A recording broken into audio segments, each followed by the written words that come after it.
Nous démarrons cette page des actualités nationales par l'administration de la sécurité publique des changements opérés parmi les mesures individuelles prises ce jeudi par le ministre de l'Intérieur Jean-Baptiste Tine. De nombreux changements concernent notamment la capitale sénégalaise. Mamadou Teneng, de retour d'une mission onusienne, va prendre les commandes du commissariat central de Dakar. Son collègue Ismaïla Goudiaby est nommé chef de la sûreté urbaine du commissariat central de Dakar. La célèbre division des investigations criminelles a aussi un nouveau patron à la personne du commissaire de police centrale.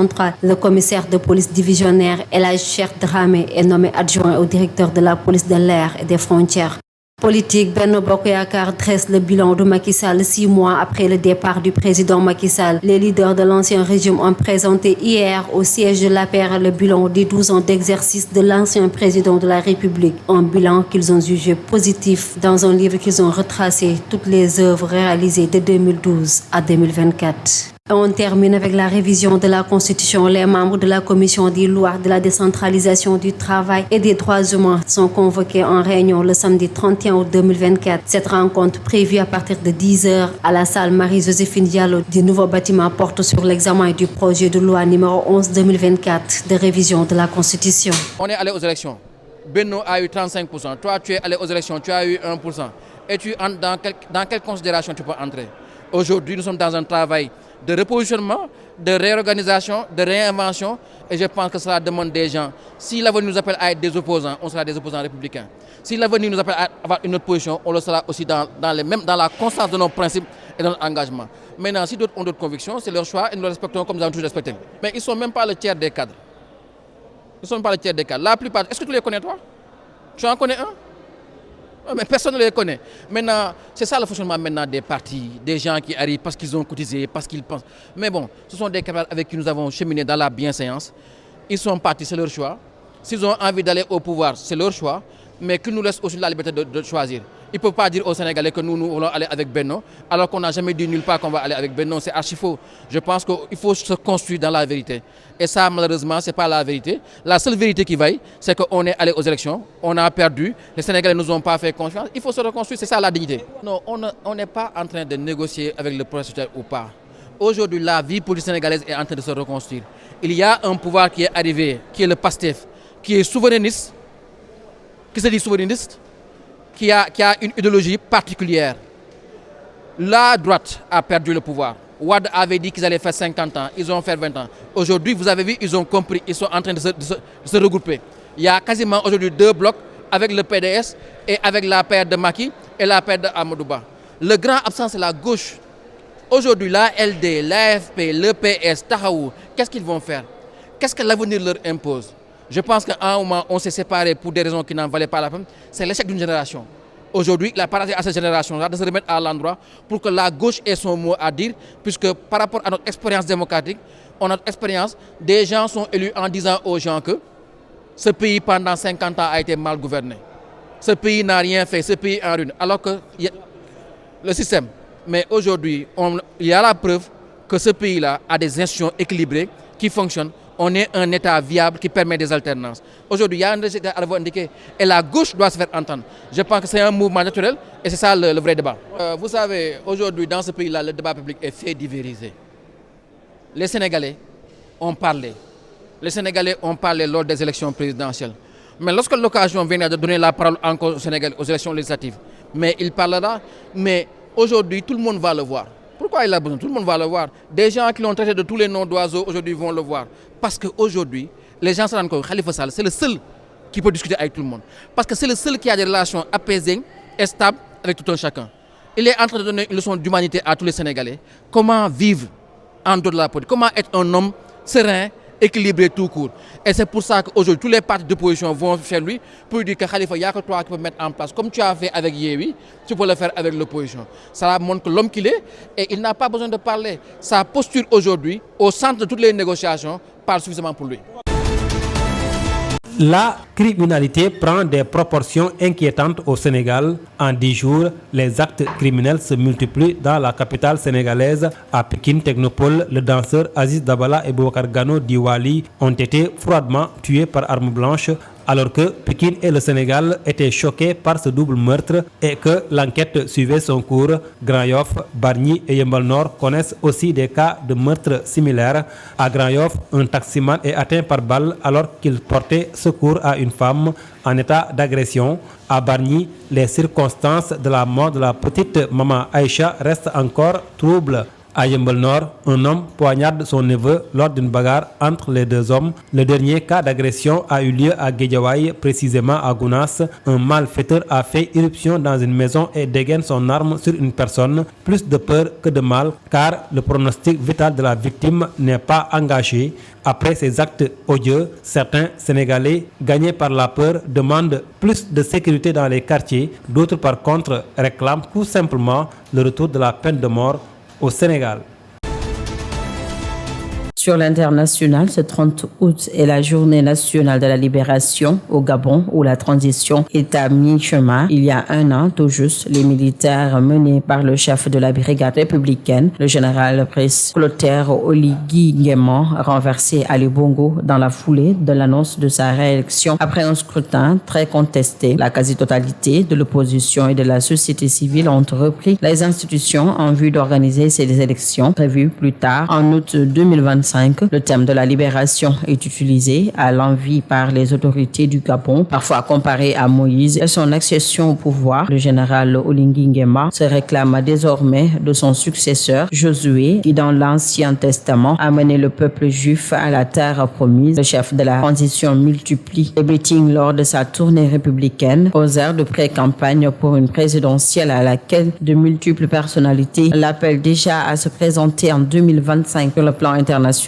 Un an après le coup d'État, le Gabon a pleinement réintégré la CEAC, dont il avait été suspendu. Dans les semaines qui ont suivi le coup d'État, Brice Clotaire Oligui Nguema a multiplié les rencontres avec ses homologues en Centrafrique, au Congo-Brazzaville, en République démocratique du Congo ou encore au Tchad. L'une de ses priorités alors est revenir le Gabon dans la communauté économique des États de l'Afrique centrale. Et puis au Brésil, des dizaines de milliers d'hectares de clôtures détruits, du bétail carbonisé et routes fermées. Sur les réseaux sociaux, des vidéos montrent des murs de flammes qui avancent le long de routes et des rivières, laissant derrière eux un désert de cendres grises. Le pays est en guerre contre les feux et la criminalité, a déclaré Marina Silva, la ministre de l'Environnement. Si les personnes ne cessent de mettre le feu à la forêt et aux champs dans les régions où il est actuellement strictement interdit d'allumer des feux, les forces humaines ne parviendront pas à maîtriser la situation, ajoute la ministre. Certains experts soupçonnent les crimes organisés derrière les incendies. 9 suspects ont déjà été arrêtés. Ils auraient volontairement mis le feu de façon simultanée dans plusieurs villes autour de Ribeirão Preto. Cette région agricole, située à 300 km de Sao Paulo, est connue pour ses cultures de canne à sucre. Ces vents ont transporté les nuages de fumée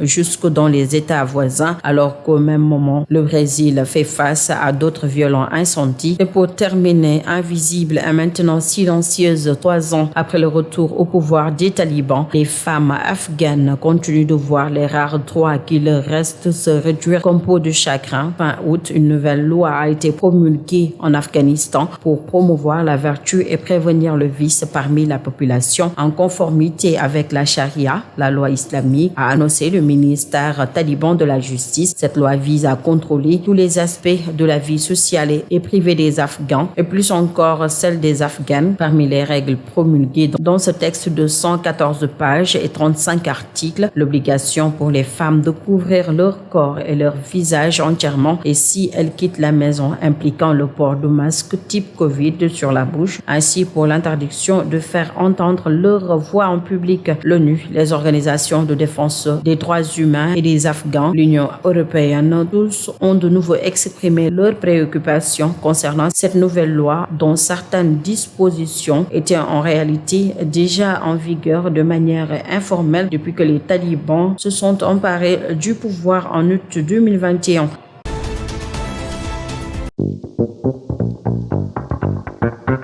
Bienvenue en sport, c'est la rentrée des classes pour l'équipe nationale de football 3 mois après une trêve internationale assez mouvementée contre la RDC et la Mauritanie dans le cadre des qualifications pour le mondial 2026. Les Lions reprennent le chemin de terrain pour les 2 premières rencontres du groupe L des qualifications pour la CAN 2025 face au Burkina Faso vendredi 6 septembre à 19h au stade Abdoulaye Wade et le Burundi. Lundi 9 septembre à 13h à Lilongweng, Aliou Cissé a annoncé la liste des joueurs ce vendredi. Pas de révolution à noter par rapport au groupe qui a été tenu en échec par les Léopards, un but partout, puis qui a battu les Mourabitoun en juin dernier. Plutôt de la continuité et quelques petits rafraîchissements dans cette liste de 26 joueurs. El Hadji Malick Diouf, 19 ans, est une des révélations du début de saison en République tchèque et l'unique nouveauté. Le piston gauche montre toute l'étendue de son talent avec le Slavia Prague et ses performances, notamment en Ligue des Champions, ont tapé dans l'œil d'Aliou Cissé, Sunobin en juin dernier en raison de sa situation contractuelle en club. Boulaye Dia ne revient pas. L'ancien joueur de Villarreal a pourtant rejoint la Lazio en quittant la Salernitana cet été, comme Dia,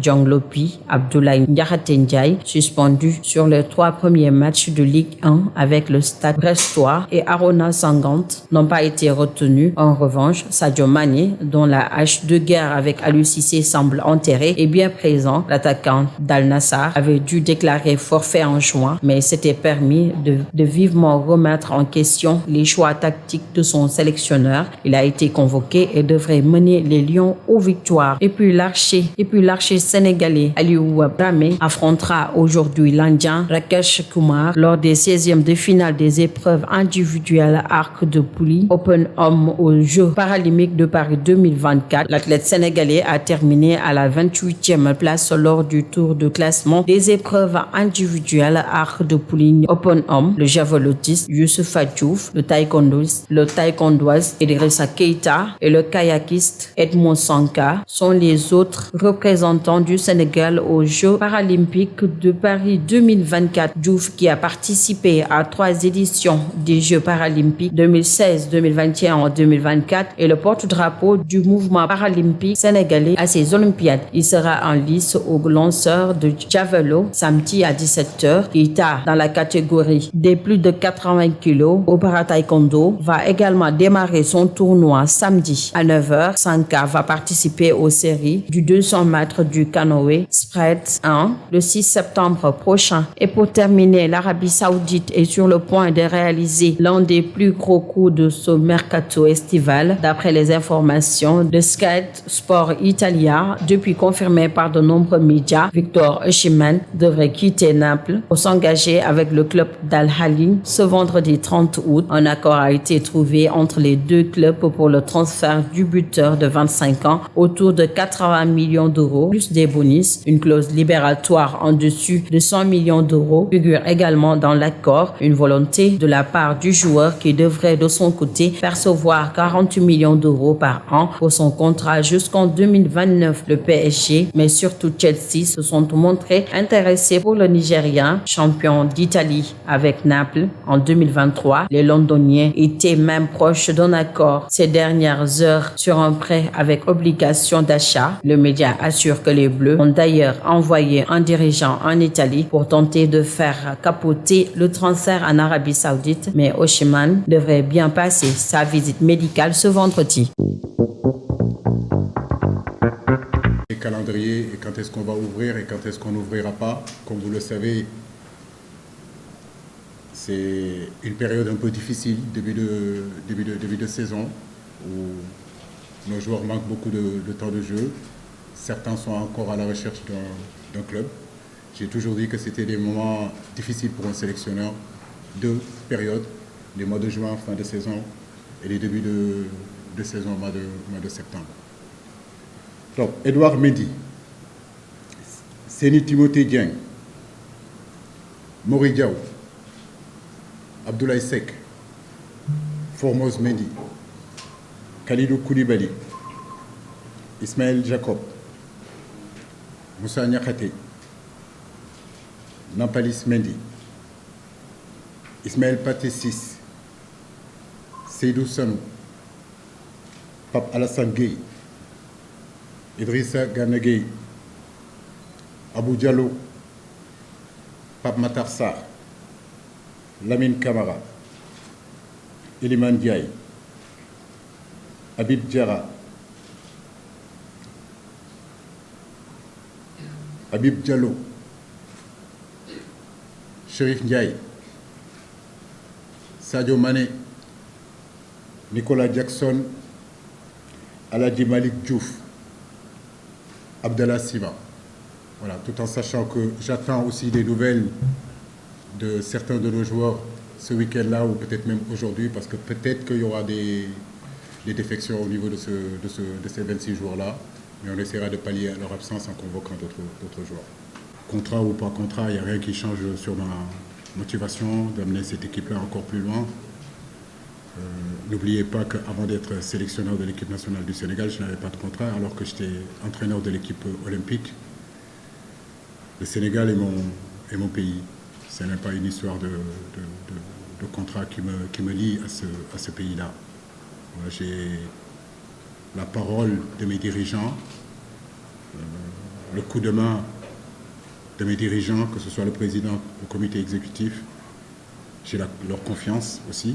Donc pour moi, le contrat, il n'y a aucun souci là-dessus. Donc on le signera quand il faudra le signer. Mais ce qui est important, c'est surtout nos deux matchs-là. Et j'aimerais vraiment que cette conférence de presse, en réalité, tourne autour de ces deux matchs-là. Parce que ce sont deux matchs très importants pour le Sénégal. Aujourd'hui, le Sénégal ambitionne d'aller gagner une deuxième CAN, avoir une autre étoile. Donc, comme je l'ai dit, focus sur le Burkina Faso et focus sur le Burundi. Concernant Régis, ça me fait rire.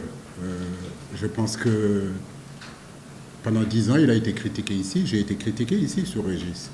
Ne l'oubliez pas, parce qu'en réalité, ce poste d'adjoint était un poste qui a été nationalisé. Le poste de numéro 1, ça a toujours bougé. Pour les gens qui connaissent le football, qui suivent l'équipe nationale du Sénégal, ce poste de numéro 1 a toujours bougé entre les locaux et les expatriés. Mais effectivement, le poste d'adjoint a toujours été un poste sénégalais. Si je me trompe, DTN, il me rectifie. C'est à mon arrivée que j'ai apporté Régis. Et je peux vous garantir qu'en 10 ans, on a tout entendu ici. Mais ça me fait plaisir quand il est parti, que maintenant les gens parlent de lui et qu'on essaye de... Mais c'est un choix personnel de Régis. Donc à partir du moment où c'est un choix, ben écoutez, je peux faire ce qu'il faut pour... Mais si c'est une décision qui a été prise de sa part, nous ne pouvons que le respecter.